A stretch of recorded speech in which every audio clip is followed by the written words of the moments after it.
이 땅에 살아갈 때 많은 그런 걱정도 있고 염려도 있습니다. 목사도 근심도 있고 걱정도 있어요. 목사라고 해서 근심이 없고 걱정이 없는 건 아닙니다.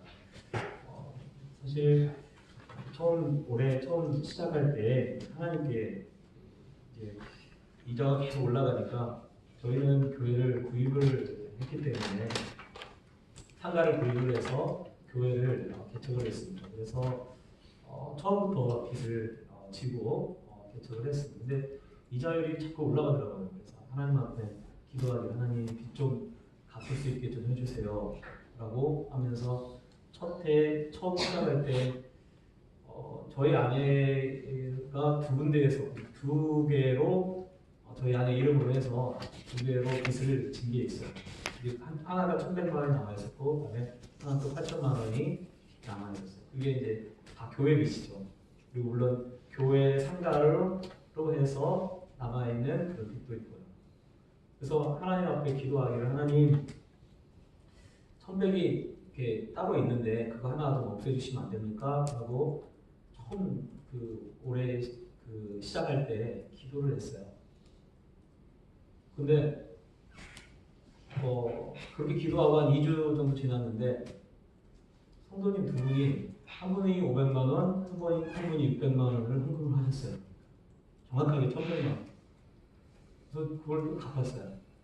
갚고 재미가 있어서 하나님 올해 또 이자가 많이 올라간다고 하는데 빚을 좀 갚게 해달라고 그렇게 또 기도를 했습니다. 그랬는데 지난 7월 달에 해가지고 2천만 원을 올해 갚았어요. 저희는 성도가 그렇게 많지 않습니다. 25명에서 30명 정도 출석을 하는데 어른만 그렇게 많지 않은 교회인데 하나님 그렇게 갚도록 그렇게 하셨더라고요. 우리가 우리의 인생에 이렇게 살다 보면 여러 가지 문제들이 발생하고 그럴 때마다 우리가 정말 필요한 그 모습들이 있는데 오늘 예수님의 이 모습을 통해서 예수님이 왜 제자들을 데리고 이곳에 가셨고 이렇게 변화되는 그 모습을 통해서 같이 그리스도인이 어떻게 살아가야 되는지 오늘 말씀 통해서 같이 좀 살펴봤으면 좋겠습니다.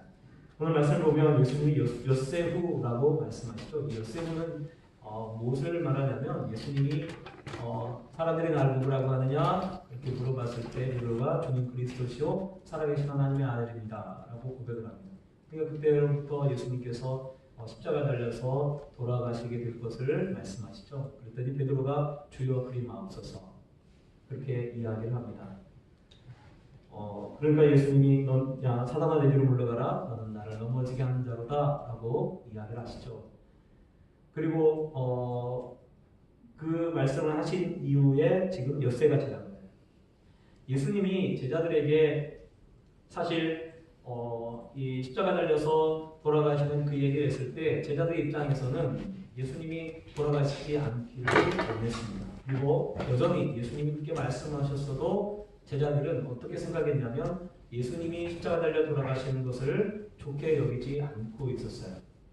왜냐하면 예수님이 고난받는 것을 영광이라고 생각하지 않았기 때문에 그렇습니다.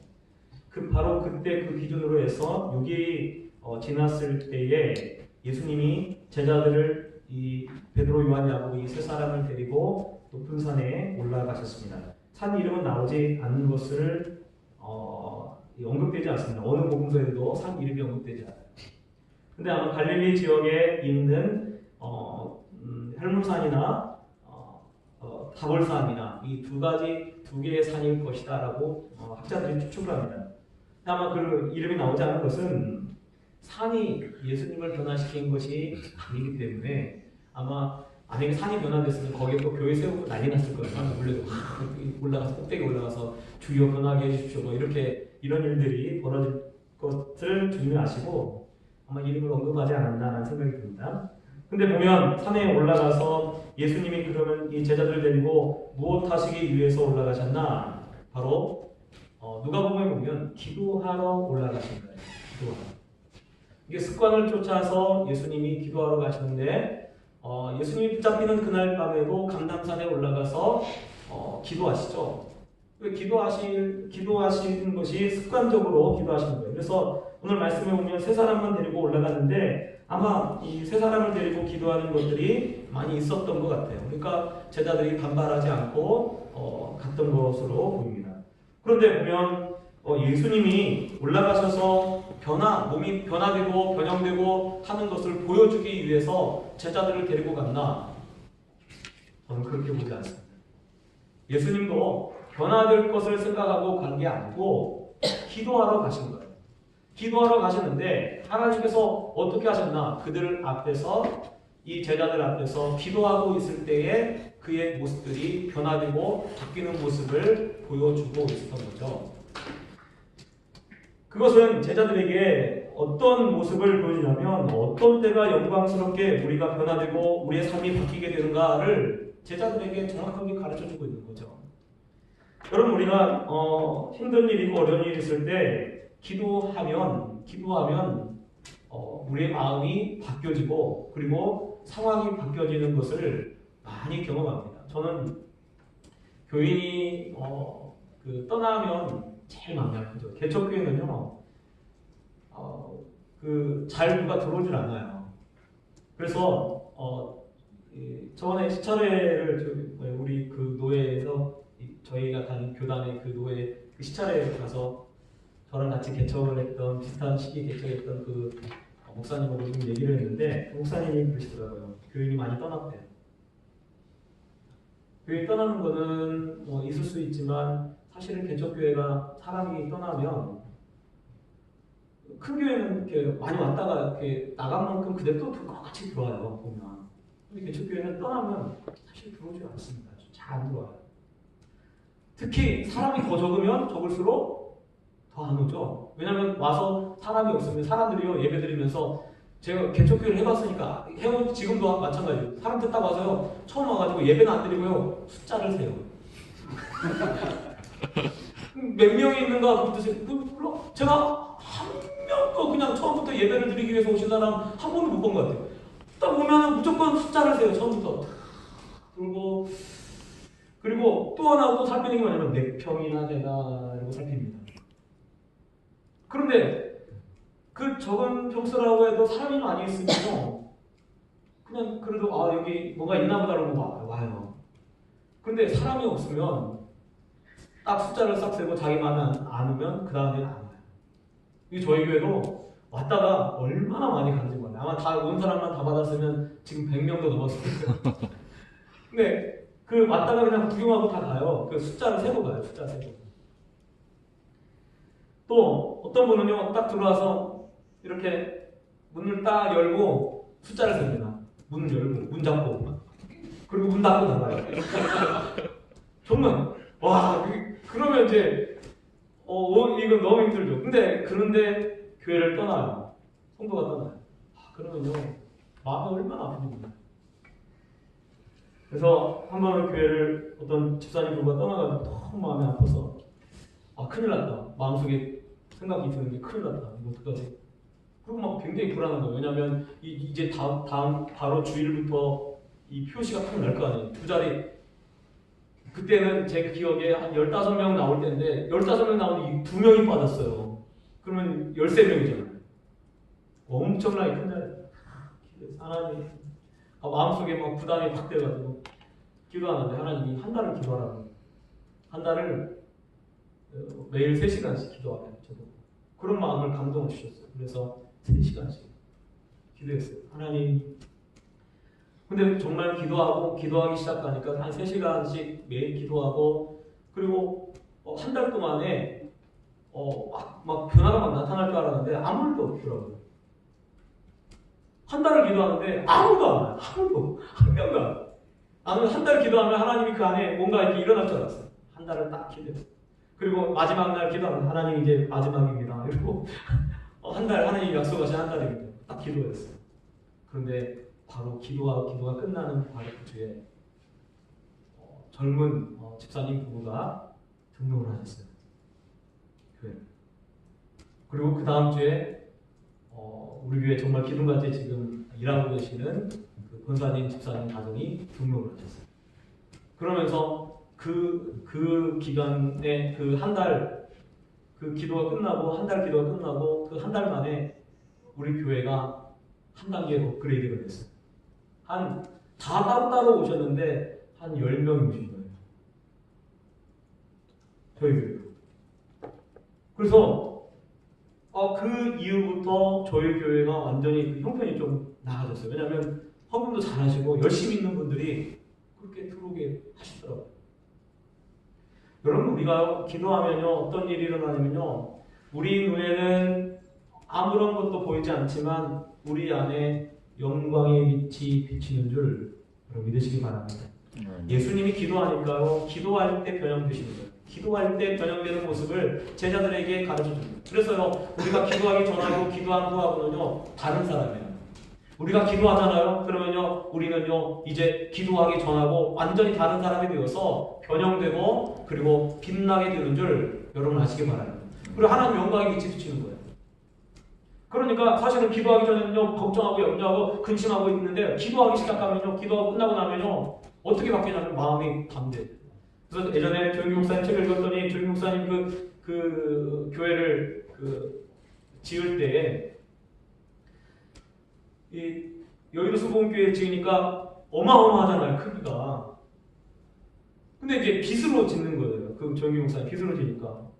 그래서 마음이 그 짓는 그 공사장을 딱 가서 보면요 마음이 무너진대요. 아이고 주여, 이거 어떡하죠? 그리고 와서 원래 이제 있던 교회에 가서 열심히 기도하면 또 마음이 녹는데요. 아 그래, 할 수 있어 하고 와서 또 딱 보면 이거 어떡하지? 그리고 그 얘기를 하시더라고요. 거기서 보면 사실은 우리가 기도하면 우리의 모습이 바뀌는 거예요. 변화되는 거예요. 우리 안에 변화가 나타나고 놀라운 그런 기적을 기도를 통해서 맛볼 수가 있습니다. 그러므로 여러분, 우리가 기도할 때 변화되고 기도할 때 하나님이 우리를 돕는다는 것을 여러분 먼저 아시기 바랍니다. 또 오늘 말씀 보면요, 예수님이 영광스러운 모습으로 변할 때 모세와 엘리야가 나타납니다. 모세와 엘리야가 나타나서 예수님하고 이야기를 하죠. 모세는 율법을 상징하고 엘리야는 선지자를 상징합니다.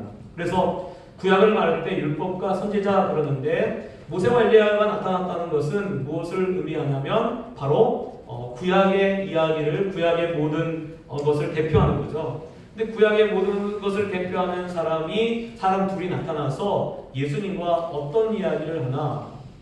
누가복음에 보면 예수님이 별세하실 것을 이야기하셨다라고 말씀합니다. 즉 별세는 예수님의 죽음을 말하죠. 그것은 바로 별세는 영어로 보면 엑소더스, 탈출을 말합니다. 탈출.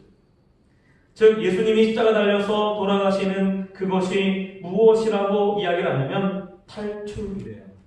즉 출애굽이다라고 이야기를 합니다.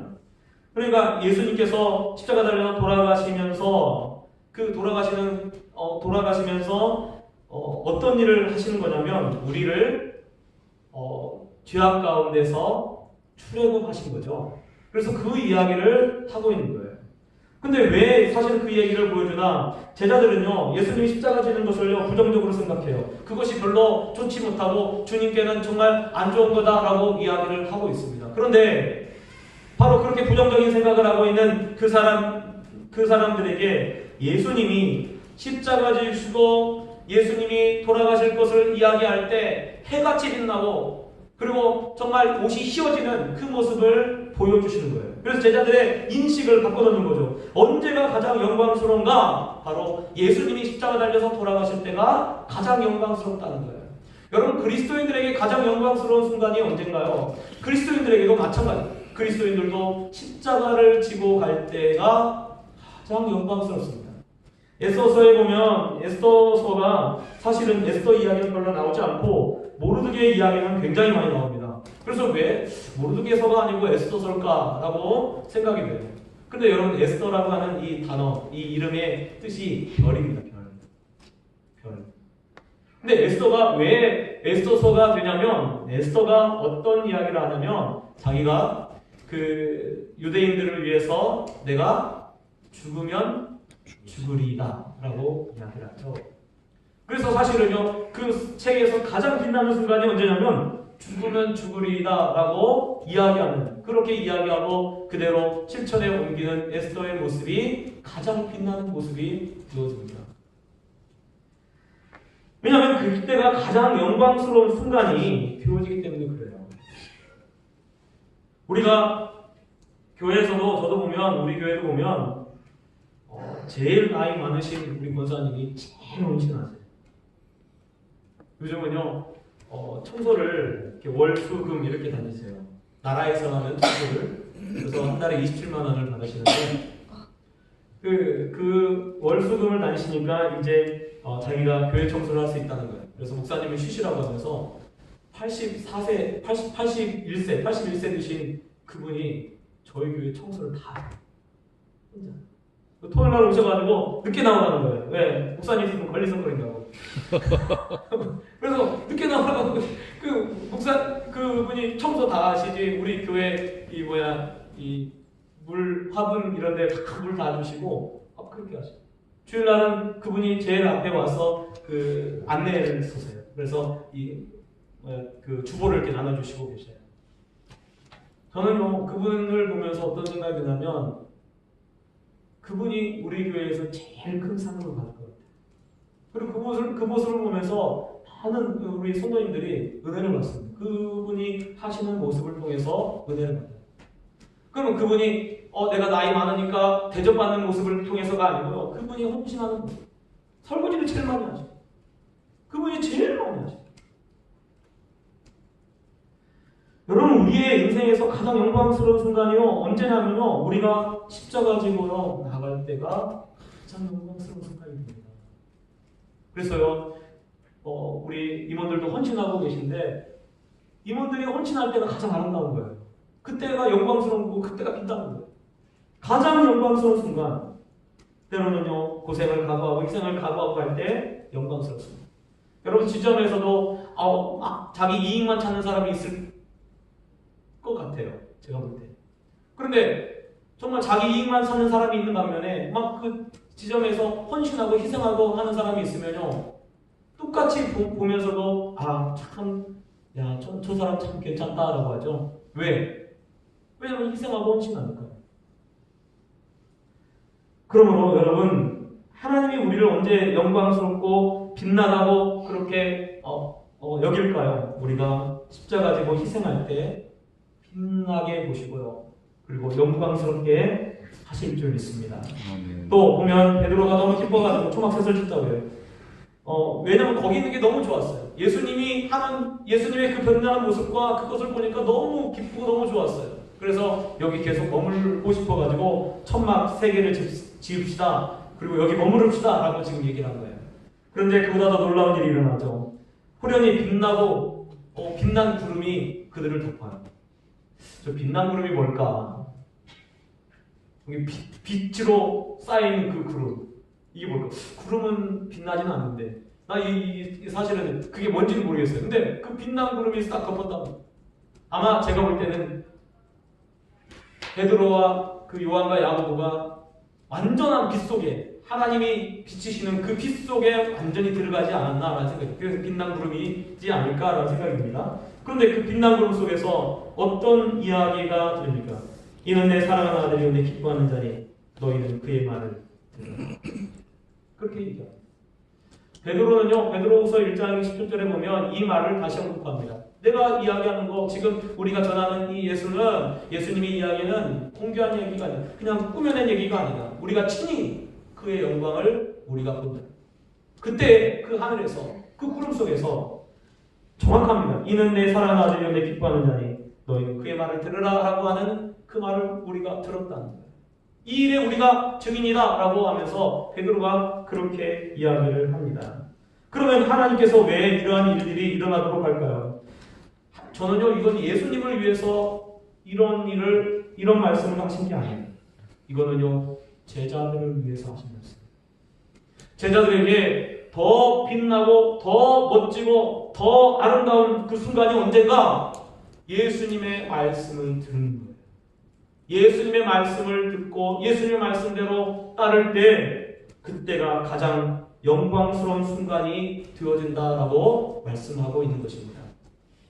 예수님이 많은 사람들이 예수님께 나와서 우리가 어떻게 해야 하나님의 일을 하리까? 라고 묻죠. 그랬더니 예수님이 하나님의 보내신 자의 말을 보내신 자를 믿고 그 말을 듣는 것이 곧 하나님의 일이다 라고 말씀합니다. 그러니까 하나님 아버지께서 제일 기뻐하시는 일이 뭔가? 예수님 말씀 듣는 거예요. 예수님 말씀대로 그대로 하는 거예요. 예수님 말씀대로 그대로 따르는 그것이 정말 그것이 빛나는 그 순간이고 영광스러운 순간이 되어집니다. 그리스도인들에게 가장 영광스러운 순간은요, 주님 말씀대로 살아가는 모습이 드러날 때, 그때 하나님의 영광이 우리에게 나타나는 줄 믿습니다. 그래서 정말 우리 표대절 신우의 회원들이 정말 하나님이 기뻐하시는 그런 사람들이 되시기를 예수 부탁드립니다. 기도하겠습니다.